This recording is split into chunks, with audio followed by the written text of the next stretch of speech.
Hi, this is Dr. Scott Young with the Right Reverend Dr. Jeremy Whaley. I know we're being weird about that, but we're going to talk about some trade information, the market information. We're going to talk about post Nasara, and we're going to give you some good information about that. So I first want Jeremy to talk about himself right here and give you some information about what he really does. So take it away. All right. Well, I'm definitely not a doctor. My dad has 3 PhDs, so I'm not going to steal his valor. He's the real Dr. Whaley. Anyway, yeah, so my history has been in the financial space for about 15 years since the last financial crisis. I started trading as I was a senior in college back in the 1900s. And then in the last financial crisis, I started helping other people. And that kind of, put me down into a pathway of just serving and mentoring other people in that area, specifically the stocks and options area. And that's just been where I've spent the last 15 years, done a lot of online business and work with a lot of, just different angles for creating income and creating additional cash flow sources and stuff. And so that's kind of my background there. I don't know how much detail you want, but that's the big background. Tell me a little bit about trademaestro.com. Yeah, so that's one of my businesses where we teach people how to trade stocks and options, and we also do some cryptocurrency, which has not been a great market recently. But individuals who want to trade, they got their retirement accounts, they've been following traditional wisdom, and they realize it's not working. You realized it in 2008, it wasn't working. Here you are in 2023. Last year, the Nasdaq's down 36% from November 21 to the end of 2022. So in 13 months. 30s, right at 35, 36%. And the media, the headline today is the first week of January is the best week that we've had since November. But what they don't tell you is we're still in a downtrend and it hasn't reversed. And so what I do is I show people how to do their market analysis. And then, what can you do? Just because you have a bear market, it doesn't actually mean you have to lose money. And it doesn't mean that everything's going to put. It just means you have to change the way you approach it. And so that's what we do is I teach individuals how to trade and manage their own stock and equity investments. So step back for a second. And I'm going to hit you with some numbers here. I'm just writing these down here. 18 trill from the markets. And I was trying to remember the last one here. 4.25. Bill from Mickey D's. Okay, so I'm going to hit you with these numbers, and and you might not know them, so don't worry about knowing the exact thing. But so I'm just using your reference. The 36% off in the markets should make people run over the cliff, on some of that stuff. One would think. You think, and yet not anyone's talking that way in those people. I looked up, and I don't know if it's this year, and I could be wrong on this. It could be the last 2 years. Disney is off by $123 billion. I had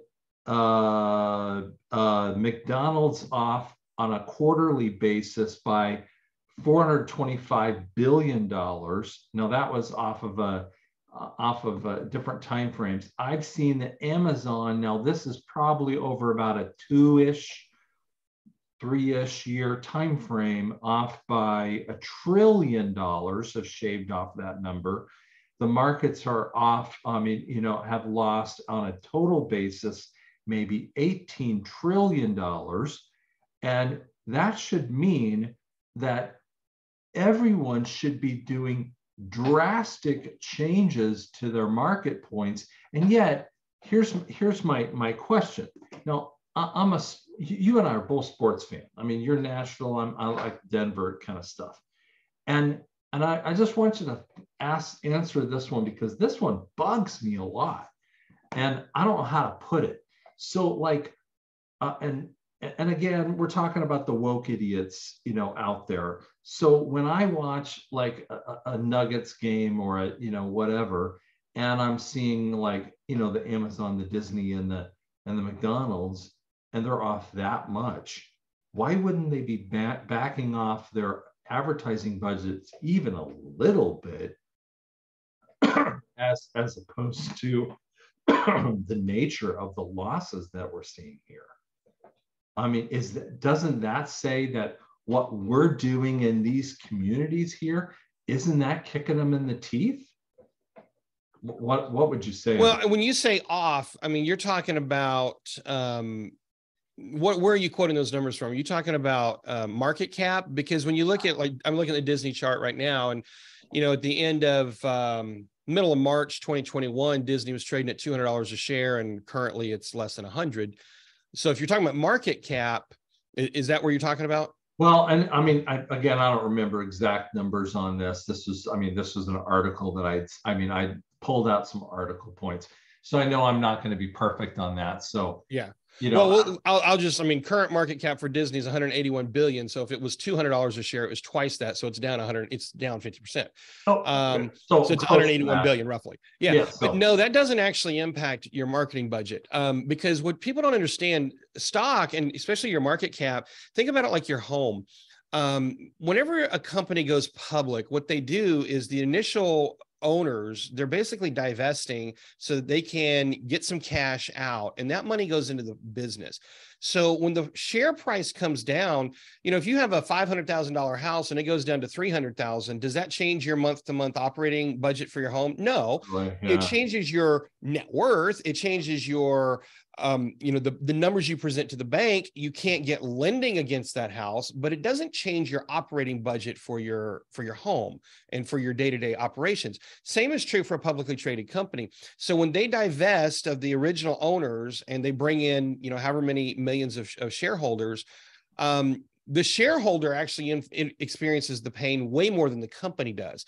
The company, what would happen is whatever shares they still own, their valuation has gone down. It's harder to get lending against it, but the day-to-day share price doesn't have any direct impact on the day-to-day operating cash flow. When does it become a situation where Disney feels the pressure, on the company itself? When do they feel it from the market, change in the pricing? That's the part. Okay, so let's look at something like Peloton. Peloton is a company, when you look at the fundamentals, and by the way, for the record, I'm not a fundamental trader, because I discovered 20 years ago that the fundamentals, the stuff we're talking about, actually has very little bearing on the actual stock price. What really drives the price of the stock, which is how we make money, what really drives the price is the sentiment. So what you see is emotions, right? Yeah, we see the emotions that are selling Disney. We see the emotions that are selling the market. Tesla's down from $400 a share to $100 a share. That's post-split prices. But you've given up 75% of the market cap on Tesla. But that doesn't mean that Tesla's in trouble. It just means that that's where the market has taken it. And same thing with Disney. So to answer your question, when does the company start to feel it? They start to feel it if it's usually like it's the higher ups, the C-level executives, and we've seen some turnover at Disney, because you want your shareholders to be happy. You want people to be buying in. It does help the company ultimately, because the company has their own shares on their balance sheet, and so it shows the valuation of the company is higher. And if they need to liquidate that and raise some cash, that's the way they can do it. But in an economy like we're in right now, where everything's going down, all those C-level executives that should be held to a higher standard, they get a free pass. I was going to take Peloton, for example. Peloton is not getting a free pass. They're about to go under. This was one of the COVID stocks. I refer to it as COVID stocks because there's a handful of companies that just did exorbitant moves during COVID. Zoom is one of them. Peloton is one. DocuSign. And so if you watch Peloton did their IPO just before the 2020 pandemic, and they IPO'd around $20 a share. That price went to 160 plus by the end of 2020. And today it's around 10. You say, how can that be? And you look at and that's what happened with Zoom. That's what happened with everything. Okay. So you have this huge volatility that had nothing to do with real valuations. It was just pure speculation. Great run. But you compare Peloton with Zoom. Zoom is going to make it because Zoom's a great company with actual profit. Peloton, I want to read some of these numbers to you if I can find them here. Peloton Quarter four, 678 million in revenue, negative 1.2 billion in net income, negative 183% profit margin. How can that happen? You're paying out. You got to be paying out a whole bunch of money to the C executives. I mean, if I read all these numbers, it'd be easier to show them to you. It won't make a lot of sense if I read them, but quarter over quarter, Peloton never makes any money, even when they had a $160 share price, and I'm not sure how many outstanding, so I don't know what the market cap was, but even when they had their highest valuation period, 1.8 billion, 1.83 billion in revenue, net income was still negative 71 million in their best year ever. They have never turned a profit. But they took their venture capitalist money and dumped it into the system. So if you look at the balance sheet is telling you all the information there. Right. And so my point here is Peloton is feeling the pressure. The new guy who's running it has said, I think he's given them 6 months to turn it around. They're going to shut it down. They're feeling the pressure because you can only bleed for so long. But as long as you have profit, and let's come back to Disney for a minute. I'll just look at the numbers for us. Disney is not running in the hole. Disney has a positive net income, and they have an actual profit margin for 2022. It was almost 4%. Well, look, doesn't matter if you're making 1% or 5% or 10%, profit's profit. So you can operate indefinitely as long as you're not draining all your resources. Huh. So if you would look at them, would you say that, you'd have to look at their balance sheet to know what they're doing and maybe what they're cutting to kind of keep themselves at 4%, because if they're losing their share prices, they've got to be losing something's happening to them. No, and that's the fallacy. That's where people have this idea that the way that you and I, if we operate our business and we come and do a valuation of our company, we're doing it on real books. We're doing it on real valuations. But the moment a company goes public, it's the same as your home getting entered into the market. So let's say, if you're the home builder, this is maybe the best metaphor I can think on the top of my head. You're the home builder. It costs you, making numbers up, costs you $300,000 to build a house, and you're going to sell it for $350,000. Okay. So the moment you sell the house, now you've brought it to the market. It costs $300,000 in labor, materials, and all the other stuff that it takes to build a house. You put it on the market, you made a $50,000 profit, you walk away. Now that home's worth $350,000, right? Market goes up and down. If I were to come in and rebuild the house, it's still going to cost me the same in labor and materials. Maybe the labor's gone up, maybe materials have gone up, but it's still going to cost the basic the same. But if the market can sustain a $600,000 house, that $350,000 house becomes $600,000. Did anything change to the value? No. Now let's say that the house value falls and the market will only sustain $250,000 for that same house. Well, it still costs the same $300,000. So you're upside down now. Your company is the same way. And so realize that once you put the company in the public sphere, the day-to-day cash flow really is not affected by the stock price. That's a big misunderstanding. And people keep thinking that, oh, well, the stock price is down, that's because the fundamentals are down. No, it's not necessarily true. In fact, it's quite the opposite. If I were to show you the most extreme example, it would be Tesla and Toyota. Tesla right now has if we just looked at fundamental numbers, I won't pull them all up, but if we just looked at fundamental numbers, Tesla's valued about 10 times what Toyota is, but Toyota has 10 times the profit. Well, not profit, but they have 10 times the revenue, much higher profit margins. All the numbers look way better for Toyota, but Tesla's worth way more. I see. So the numbers, you and I think about this as a small business owner. Yeah. Corporate finance with stock is totally different. Yeah, that makes more sense then. Okay, that's my mistake then. Okay, so it's a good assumption. And I appreciate you bringing it up because people think that's how they should buy companies in the stock market. It's not. No, it's actually not. I'm in the middle of a valuation. I mean, literally right this minute, I'm in the middle of a valuation. I've literally got on a percentage basis. When I got this from a broker, he gave me 60% of the data that I need. And I kicked him back 45 questions. I'm making up a number, and and my consultant person said he ain't going to answer about half of those questions. And I'm like, I'm not doing this until I get every question answered. I won't do this. No, I'm telling the world, I'm not going to do that. That's the reality. That's how I come to this stuff. Sorry, someone got sick around me and that got me all coffee here. I will say something interesting. If a company got suppressed enough in share value, what it does make, even though it doesn't necessarily change the day-to-day operational valuation, what it does do is it makes them susceptible to a takeover, to a hostile takeover. Right. Because in the free market, you and I, if we had the money, we could go out. If I had $181 billion sitting around, I could go out and buy Disney.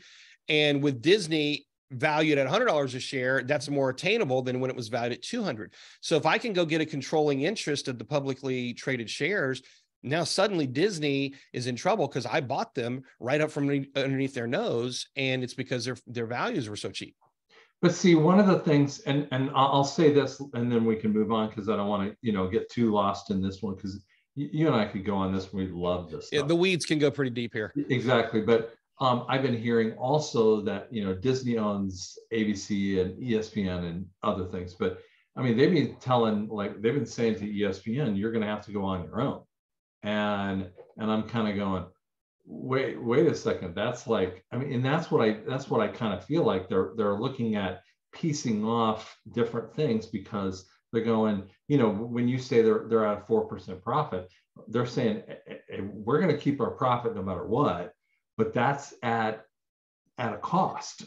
Well, we have to remember, this is what's publicly available. Keith, one of my mentors, he's the guy who really mentored Robert Kiyosaki, the Rich Dad Poor Dad guy. Yeah. He taught us years ago, there's always two sets of books. There's the books that the public sees, and there's your books. Exactly. I have no idea what the real books are. Yeah. You don't know either. There's always two sets of books. There's the public set that goes to the IRS. That's what faces out there. On paper, in public, they're making 4%. I don't know what's happening internally. Yeah, that's probably worse than that too. So yeah, who knows? And we just look at Arthur Anderson and WorldCom, if you remember that debacle. Oh my God, I get people all the time talking about that one. Yeah. Right now, and we sort of talked about this, but right now, how reliable would you say the markets are? I know that's a loaded question, but if you just thought about it in your head, how reliable are the markets? I guess my question would be, how do we define reliable? And that's the way markets. I have no doubt the market's going to be trading tomorrow. It's 100% reliable. Is it going to do what you want? Probably not, because the market doesn't care what you think. That's why whenever I teach trading, I always teach people to get dissociated. We need to observe what the market's doing. We don't want to try to make the market do what we want. We have to just observe what it's doing and go with the tide. So wouldn't that be and I'm sorry, but we're going to do a little sales here, okay? Yeah. Wouldn't that be a reason to sign up to the services that you could provide to help them go, this is why we need to have a Jeremy involved in that kind of thing, so we could be able to have that capability? Well, yeah. I mean, I do a lot of free stuff too. I do it on my YouTube channel. It's on my website. Like I have a 3-day challenge called Bear Market Survivor, where I teach a lot of this, and I show people that look at how the market has been doing this right under your nose, and the public isn't really talking about it. I mean, they're focusing on the 1 or 2 big days that go up, and they're not explaining the downtrend that's happening. And then what I show people is how you can survive in a bear market, not just survive, but you can actually thrive. Right. I have another one that's a great 3-day challenge. It's free. This stuff is free. I mean, I do have paid stuff too, but yeah, I mean, I think everybody should do all the free stuff. Just educate yourself.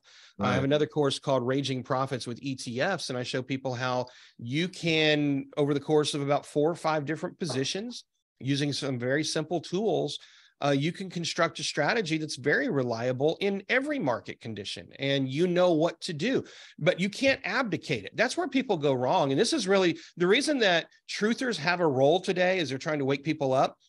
and tell people, look, you can't abdicate your responsibility. People have abdicated their news to mainstream media. They've abdicated their government to the government. They are self-government to the government. They have abdicated their finances to the so-called financial planners, and the actual numbers stink. Over 20 years, if you look at the S&P study, over 20 years, 95% of fund managers cannot match the S&P 500 over 20 years. Why is that not on every billboard? Because it wouldn't put them out of business. So what could they accomplish if they came with you? Not just, obviously there's free things, and what can they accomplish with that and having that freedom that comes out of there? Well, the first thing is awareness. Bible says the truth will set you free. And it's not just the truth about God, it's all truth. I mean, truth, as truthers, I believe we need to put truth right out in the middle of everything and say, let's hold ourselves to real knowledge.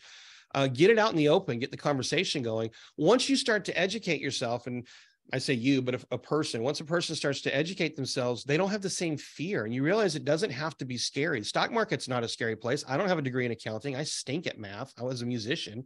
I can count to 4 and I start over, but I can't do, I stink with spreadsheets. My eyes go crossed. It's awful, but you don't need that. Some very simple tools, and you realize that trading and the stock market itself is really much more approachable and attainable than people think.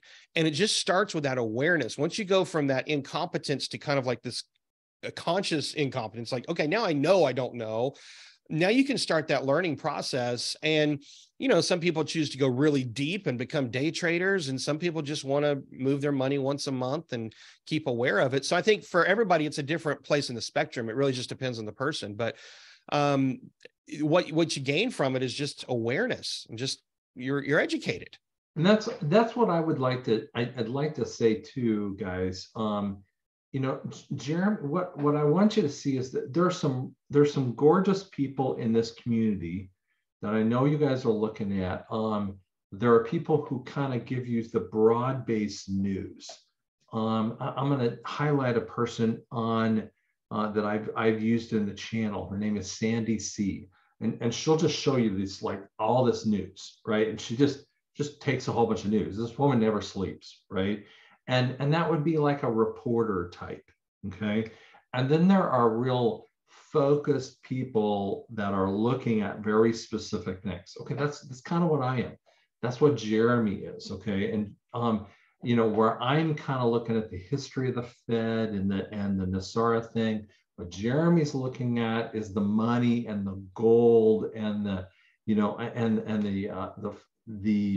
way that money works. Would that be correct in that way? Yeah. I mean, it started off, I just needed to make extra money. That's how it all started. But, you start going down the rabbit hole, and before you know it, you discover that the financial system is, number one, it's not scary. We just weren't taught. They didn't teach us in school. That's the beginning of my podcast. If you've never listened to my podcast, it's called Think Rich Radio. It's just, how do you rethink the way you think about money? And the opening is, I asked the question, how is it that those of us who were not taught how to be rich, we didn't grow up wealthy, how do we learn to think and invest like the top 1% without compromising ethics and values? That was the question I started with for the podcast. And that's truly been part of like my last 20 years, is just, how do I, within my ethics and values, go in and learn how the money system works? And as much as I think NASARA is awesome and I want it to happen, I'm past it. If the game never changes for me, I'm okay. We can actually win this game too. Where you can't win is when you're playing Monopoly with the rules from Risk. If you're going to play Monopoly, you got to play the Monopoly game. And if you're going to play Risk, you got to play the Risk game. If we're going to play sound money in the world of economics, we got to play by those rules. And if we're going to play fiat money, we got to play by those rules. But they never taught us that in school. Yep. And there's not a book that taught me. I just had to keep digging and keep digging. And, much like most people have done their whole truth or search for the political side of it. But for me, it's been on the financial and monetary side, just kind of uncovering different things. Right. Okay. So post EBS, what happens when the fear begins in the meltdown? Okay. So, the markets always get fearful, happy, fearful kind of thing. They respond in emotion, as you've said. And how do the markets protect from that kind of meltdown response, from that freakouts kind of session? You and I talked about that. You and I talked about that about a year and a half ago in the summertime. I remember that real clearly. What did I say then? Because that's probably still the same answer. So yeah, well, we talked about how when a meltdown occurs, there are stopgap points in there. Okay, yeah, I remember that conversation. We were talking about like the circuit breaker rules and stuff. Right. Okay, so first of all, people, you asked several questions. You asked about the EBS and how the market responds. Let's kind of pre-frame that. With this whole NASARA thing, people have been expecting a market collapse. What they have not realized is it has been happening. I mentioned Tesla's down 75%. Let me just pull some stuff up because I don't have them all memorized, but just really quickly, if I look at, let's just go through the FANG stocks. Facebook. Facebook a year and a half ago was trading at over 380. Today, it's around 130. So you can do the math on that. 380 a share down to 130. What is that, a 60% sell-off? At one point, it was down to 90, so it's bounced a little bit. Okay. Apple has done pretty well. Apple, at its peak at the beginning of 2022, was $182 a share. Today, it's $132. Okay, so you're down $50 a share on that. So about, what, 20-25%. Doing rough math off the top of my head. Amazon. Amazon at the beginning of 2022 was, or the end of 2021, I should say, was trading as high as $188 a share. Today, it's less than 100. So you're down almost 50% on Amazon. Netflix. Netflix is a big one. Into 2021, it was almost $700 a share. It bottomed at 180. It is back up to 320, but it bottomed at 180. From 700 to 180, I don't know the math off the top of my head, but that's not a simple correction. That's a four times knock. Yeah. And by the way, just so your listeners know, a lot of these are trades that we did in my Sunday night class. We do a class every Sunday night called Profit Picks. A lot of my customers, my students, they actually took the bearish trades and they made money on the way down. Right. So while a lot of people are down, 50, 60, 70%, there's other people that are up. And that's what I always tell people about the market. The market's not right or wrong. The market just is. It's up to us as traders to recognize the opportunity and to position ourselves so that we're buy low, sell high kind of thing too. That's exactly it. So take a look at Google really fast. This is the last one we'll look at. It was 150 at the beginning of 2022. It is currently less than 95. And these are round numbers. I'm not. And those are, and Google's probably going to be sold as far as we're hearing this right now. I'm hearing this quite a bit. It is in the process. Now this is some deep intel that we're hearing that's in the process with Elon. Yeah, it may happen. I mean, if I've heard some stuff, but it's going to take 1.2 trillion to get it off the the current market cap. So that's and it would not be him. Yeah, it would be a white hat group. And the thing is, a lot of people say, oh, they should just dissolve these companies. That would be one of the worst things you could do for the economy. People don't realize the entire economy, not the entire economy, but a huge chunk of the economy depends on Facebook and it depends on Google. For people like me and even people like you, if we got rid of the Google ad networks and the Facebook ad networks, we could not run our companies. It would crush the economy to get rid of these. We have to have them. We need them.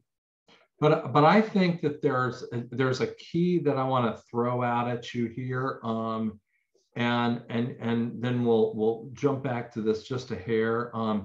Is I've been saying this for a while that Elon is actually noticing this, that there's about 60 to 70%, and I won't get the numbers right, that they have been filters and bots in there. That there's a statement that as much as 60-70% of the internet is botted, filters. And I noted that in my show with Mark C just a little bit ago. Guys, there's so much stuff going on. if Elon and if the White Hats took over some of these companies and just ripped the filters off and took away all the stuff and allowed companies just to be able to still, advertise on them and do the things, guess what happened?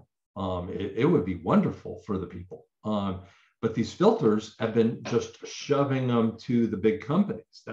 That's the problem that's happening. There is some of that going on. I'll tell you something that's even more interesting. We're getting to the point of singularity where artificial intelligence and human intelligence are doing this.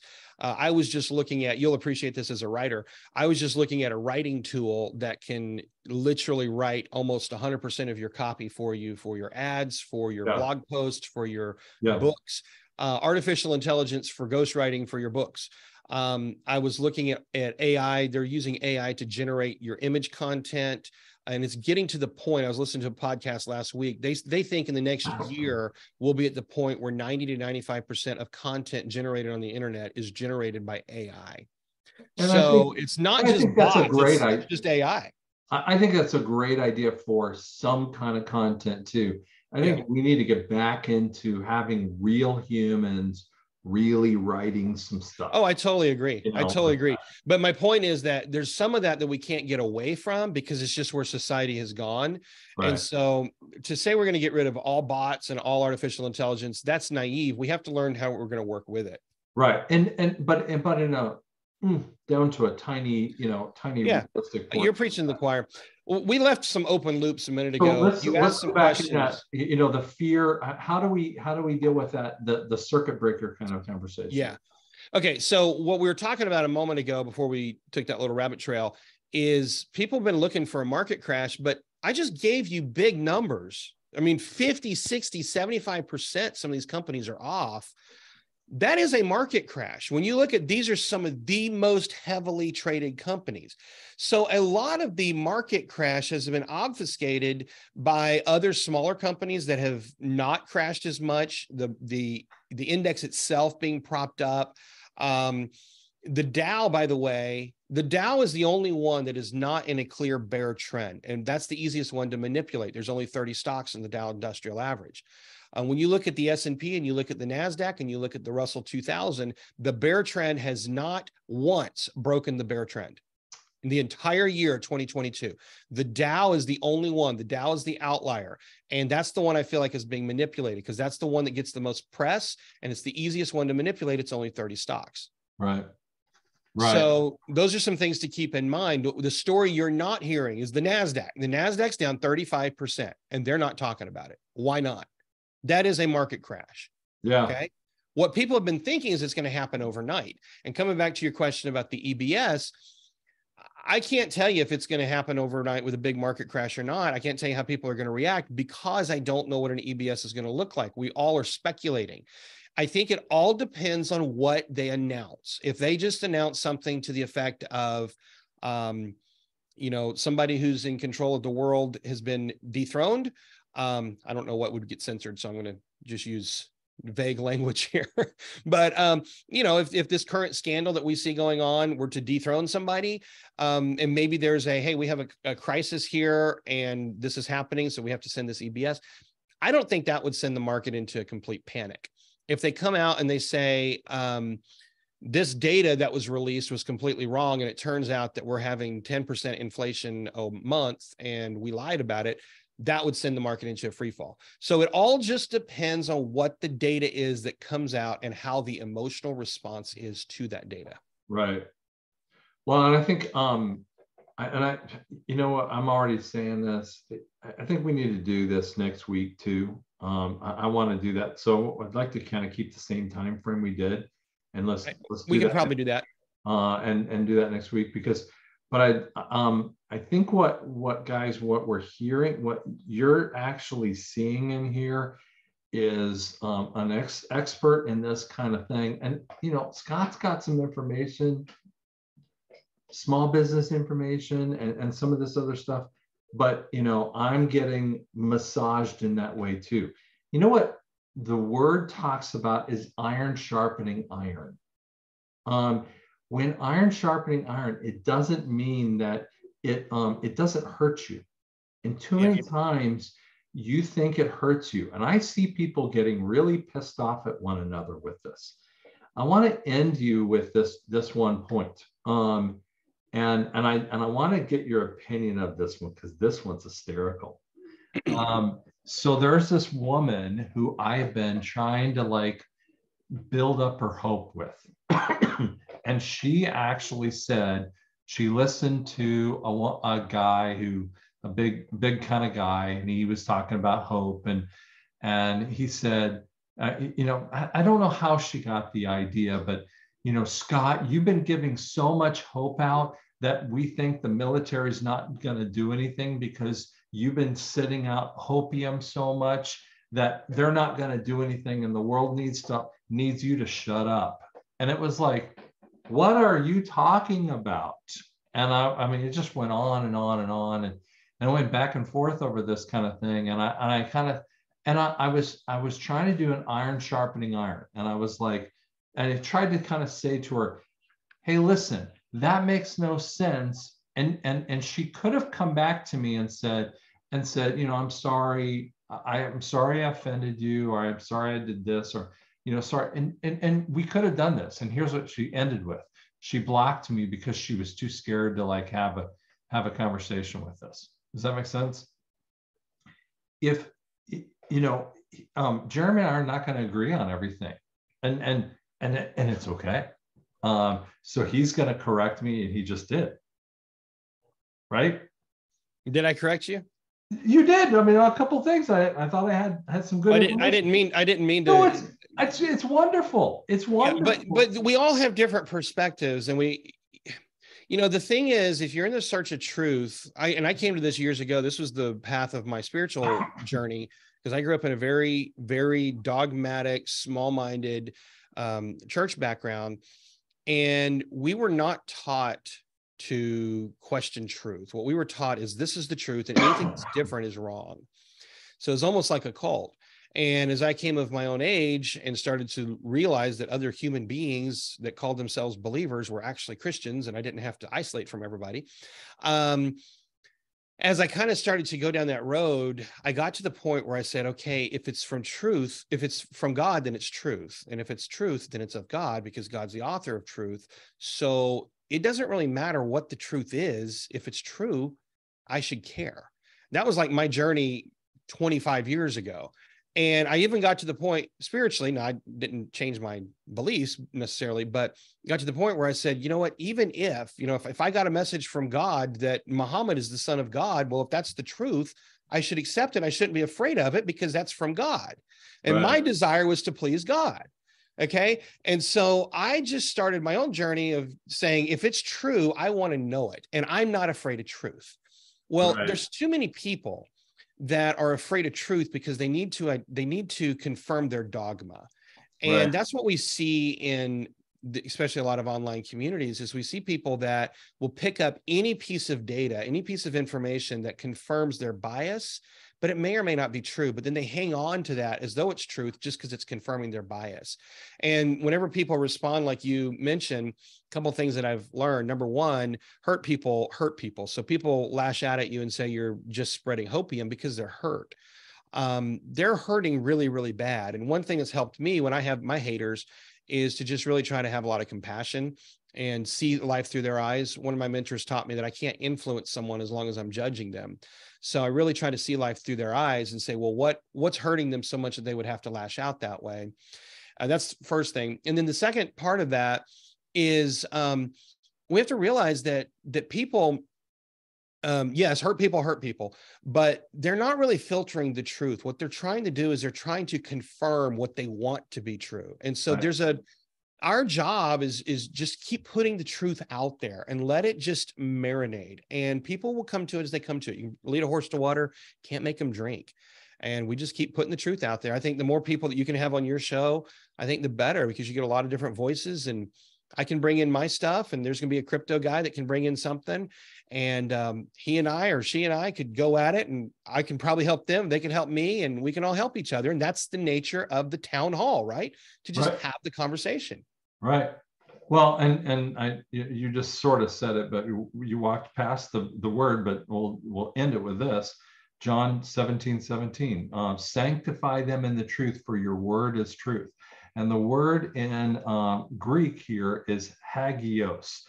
And it means make holy or consecrate. You don't make holy by just just put it out there.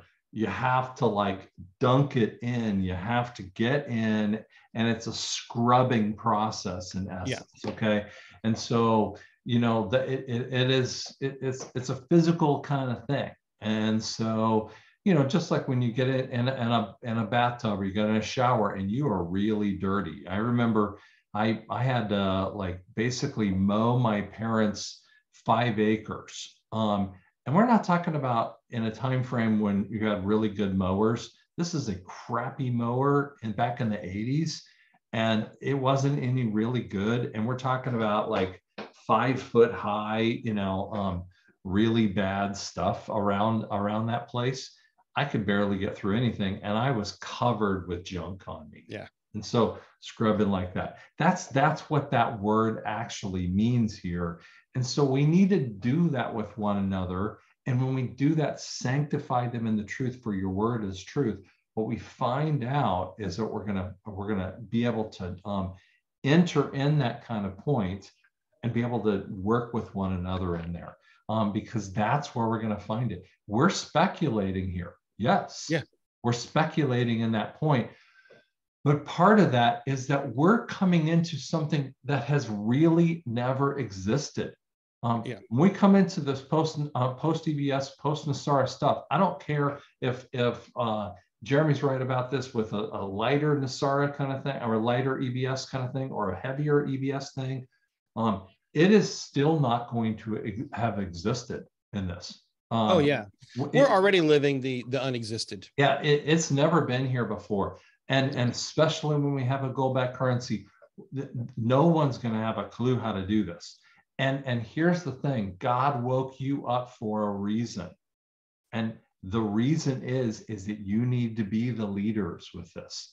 And so I really would recommend that you look at his channel and you spend some time researching this and research with him.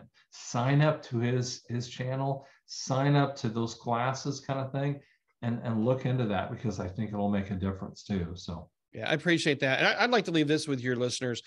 Hopium is an interesting word. There's a big difference in hope and hopium. Hopium is really, it's fake hope. It's like, it literally is blending the word hope and opium, because opium is a drug that people get addicted to. And that's what I see a lot of people grabbing onto. They're grabbing onto what they want to be true, but it's not necessarily true. And the reason they're grabbing onto it is because it's the antithesis of what they don't want, which is the fear. And that's what I see being stirred more than anything. One thing that you and I have talked a lot about is I'm just so sick of people stirring the fear, and they use fear to control people. Even inside the truther community, they'll put out all this stuff. Oh, the market's going to crash. This is going to happen. This is going to happen. And it's all fear-based. And that creates a fear.